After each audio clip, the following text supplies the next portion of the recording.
Morning students, classification of commerce chapter number 1 and video number 7.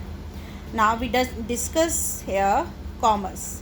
The commerce is the combination of two things, trade or aids to trade. Then what is trade? Trade is an integral part of commerce. Clear? It refers to the buying and selling of goods, and a trade segment of commerce bring together of the manufacturer and the consumer. Traders are the link between the manufacturer and consumer.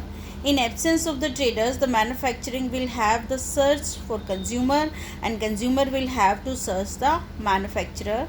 Can be classified into two types. ये आगे बात आती है two types की. पर क्या बोला गया इसने ट्रेड के लिए कि ट्रेड जो होता है, ट्रेड का मतलब सिंपल वे में बात करें तो सेल और परचेज करना, that is called trade. Clear? तो मैन्युफैक्चरर जो होता है गुड्स और को प्रोड्यूस करता है. प्रोड्यूस करने के बाद में उनको बेचना, उनको कंज्यूमर तक पहुंचाने का काम सारा ट्रेडर्स का होता है. मीन्स ट्रेडर जो होते हैं ये मैन्युफैक्चरर और कंज्यूमर इन दोनों के बीच की एक कड़ी होता है. ठीक है, जो लिंक बनाए रखता है किसके साथ? मैन्युफैक्चरर के साथ में भी और कंज्यूमर के साथ में भी. अगर ट्रेडर बीच से हटा दिया जाए, इस लिंक में से अगर हम ट्रेडर को हटा दें तो मैन्युफैक्चरर जो प्रोडक्शन कर रहा है वो कंज्यूमर को ढूंढता रह जाएगा और कंज्यूमर जो है वो मैन्युफैक्चरर को ढूंढता रह जाएगा अपनी चीज़ों के ज़रूरत जो उनको चाहिए उनके लिए. क्लियर? तो ट्रेडर जो है एक बीच की कड़ी होती है किनके? मैन्युफैक्चरर और कंज्यूमर के बीच की. कि मीन्स मैन्युफैक्चरर गुड्स का प्रोड्यूस करता है और ट्रेडर्स जो है उन गुड्स को कंज्यूमर तक पहुँचाने का काम करता है. ये सारा ट्रेड के अंतर्गत आता है. तो ट्रेड दो तरीके का होता है आपका. एक होता है इंटरनल ट्रेड, एक होता है एक्सटर्नल ट्रेड. क्लियर? ट्रेड भी जो व्यापार जो होता है दो तरीके का होता है आपका. ट्रेड जो होता है इंटरनल ट्रेड भी होता है एंड एक्सटर्नल ट्रेड भी होता है. इंटरनल ट्रेड क्या होता है बेटा? तो इंटरनल ट्रेड के बारे में अगर हम बात करें तो it refers to the buying and selling of goods और services within the geographical boundaries of the country. It is known as the home trade भी कहा जाता है इसे. Internal trade are goods and services are bought and sold in the home currency only. Internal trade are be two types. मतलब internal trade कौन सा होता है? इंटरनल ट्रेड का मतलब होता है गुड्स को बेचने और ख़रीदने का काम करना इन जियोग्राफिकल बाउंड्रीज़. अपनी देश की बाउंड्रीज़ के अंदर हम जितने भी गुड्स और सर्विसेज को ख़रीदने और बेचने का काम करते हैं वो सारा हमारा इंटरनल ट्रेड कहलाता है. ठीक है, अपनी देश की बाउंड्रीज़ के अंदर गुड्स और सर्विसेज को जितना भी हम खरीदने और बेचने का काम करते हैं वो इंटरनल ट्रेड कहलाता है. क्लियर? इसे हम होम ट्रेड भी कहते हैं.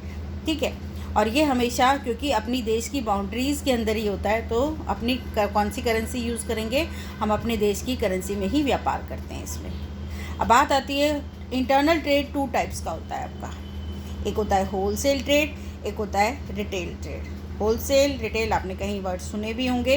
होलसेल क्या होता है? It refers to the buying and selling of goods and services in large quantity.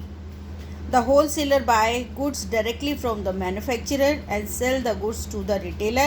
Generally, a wholesaler is specialized in one line product. He maintains the large stock. He buy goods for cash and manufacture and sell credit to the retailer. Large amount of the capital is required for the wholesale trade. Wholesale trade के लिए क्या बोला हुआ है कि wholesale trader जो होते हैं ये मैन्युफैक्चरर और रिटेलर के बीच की कड़ी होते हैं. ठीक है, ये लोग मैन्युफैक्चरर से सामान खरीदते हैं और भारी मात्रा में बल्क सामान खरीदते हैं मैन्युफैक्चरर से और उसको रिटेलर्स को छोटी छोटी क्वांटिटी में बेचते हैं. ये मैन्युफैक्चरर से कैश पे सामान खरीदते हैं और रिटेलर्स को कैश और क्रेडिट दोनों फैसिलिटी ये लोग देते हैं. क्रेडिट पे भी सामान उनको प्रोवाइड कराते हैं होलसेलर जो होते हैं मैक्सिमम किसी एक प्रोडक्ट में ही डील करते हैं. ठीक है, अगर फुटवेयर की बात करूँ मैं तो अगर कोई लेडीज़ फुटवेयर का काम करता है होलसेलर तो वो सिर्फ लेडीज़ फुटवेयर का ही करेगा. मतलब किसी एक ही प्रोडक्ट में ये डील करते हैं. क्लियर? तो ये सारे आपके होलसेलर कहलाते हैं. क्लियर? इसे होलसेल ट्रेड कहा जाता है. रिटेल ट्रेड क्या होता है? Retail trade refers to the buying and selling of goods and services in small quantity. Retailer buy goods from wholesaler and sell to the ultimate consumers. Retailer जो होते हैं वो किसकी? होलसेलर और कंज्यूमर के बीच की कड़ी होते हैं. ये होलसेलर से सामान खरीदते हैं, कम मात्रा में खरीदते हैं और कंज्यूमर्स को बेचते हैं. ठीक है, ये सब रिटेलर्स कहलाते हैं। और ये बहुत सारी वैरायटी ऑफ गुड्स में बिजनेस करते हैं। जैसे हमने होलसेलर का पढ़ा था कि वो एक ही प्रोडक्ट के अंदर डील करता है, लेकिन ये रिटेलर जो होते हैं ये वैरायटी ऑफ गुड्स के अंदर डील करते हैं, बहुत सारी चीज़ें अपनी दुकान में रखे होते हैं। आपके आसपास के एरिया की मैं बात करूं तो अपने आसपास जितने भी आप शॉप्स देखेंगे, कन्फेक्शनरी शॉप या जो भी हैं, तो ये सारी आपकी कौन सी रिटेलर्स कहलाती हैं, ठीक है। और जैसे चांदनी चौक मार्केट है जहाँ पे भारी आप बहुत क्वांटिटी में सामान लेकर के आते हैं, वो सारी आपकी कौन सी कहलाती हैं, होलसेल ट्रेड कहलाता है। आप बात आते हैं, ये तो हो गया आपका इंटरनल ट्रेड। तो इंटरनल ट्रेड के दो पार्ट्स आपने पढ़े, wholesale trade and retail trade.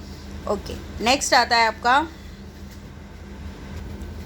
External trade, ठीक है। अब बात आती है एक्सटर्नल ट्रेड की, तो जस्ट उसके opposite, it refers to the buying और selling of goods and services beyond the geographical limit to the country is known as trade between two और more countries. In external trade the market is very wide. External trade enable to businessmen to use the resources of our country in competitive way.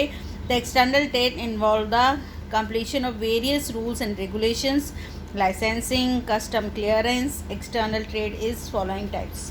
अब बात आती है दूसरे type के trade की, कौन से ट्रेड जो है आपका एक्सटर्नल ट्रेड। तो एक्सटर्नल ट्रेड कौन सा होता है? एक्सटर्नल ट्रेड वो ट्रेड जिसमें बाइंग और सेलिंग का काम किया जाता है beyond the geographical level of geographical limit of the country.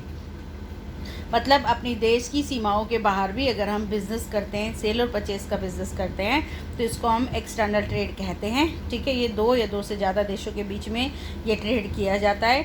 इसमें आपकी करेंसी भी उसी देश के अकॉर्डिंग होती है जिससे आप डीलिंग कर रहे हैं। और एक्सटर्नल ट्रेड को करने के लिए बहुत सारे रूल और रेगुलेशन को भी आपको फॉलो करना पड़ता है, ठीक है। इसके लिए आपको बहुत लाइसेंस की भी ज़रूरत होती है, कस्टम क्लियरेंसिंग की भी ज़रूरत होती है। तो बहुत सारे रूल रेगुलेशन एप्लीकेबल होते हैं एक्सटर्नल ट्रेड के ऊपर। अब एक्सटर्नल ट्रेड भी आपका तीन तरीके का होता है।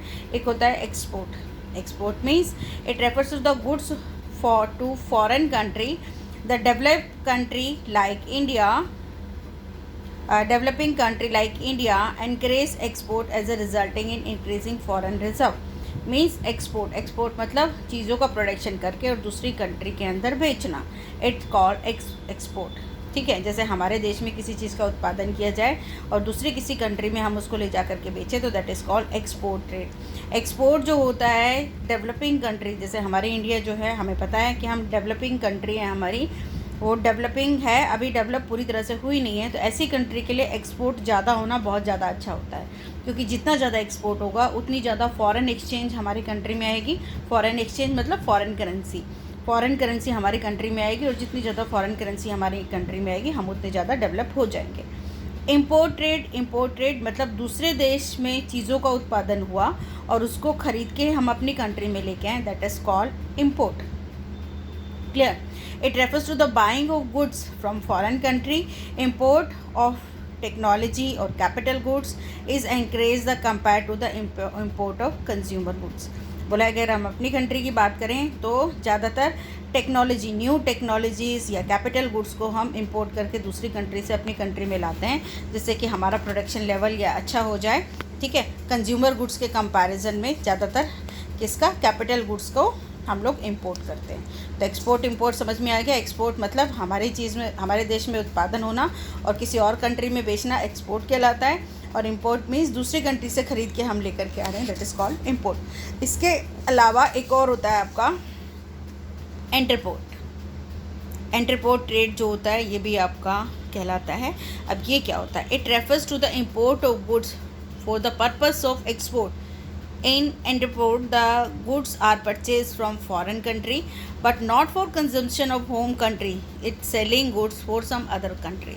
फॉरेन कंट्री क्या मतलब कहने का कि ये वो ट्रेड होता है जिसमें कि आप दूसरी कंट्री से चीज़ों को इंपोर्ट करके लेके आते हैं, गुड्स को ख़रीद करके लेके आते हैं अपने देश में कंजप्शन के लिए नहीं, बल्कि उसको वहीं से पोर्ट से ही दूसरी कंट्री में उसको सप्लाई कर देते हैं। मतलब कि आप चीज़ों को इंपोर्ट करते हैं, मान लो America, China, India and Pakistan का एक एग्जांपल लेते हैं। हमने कोई चाइना से कोई चीज़ खरीदी, इंपोर्ट करके हम अपनी कंट्री में लेकर के आए और उसे हमें कंज्यूम नहीं करना, हमने उसे क्या वापस सेल करना है, किसको, पाकिस्तान को।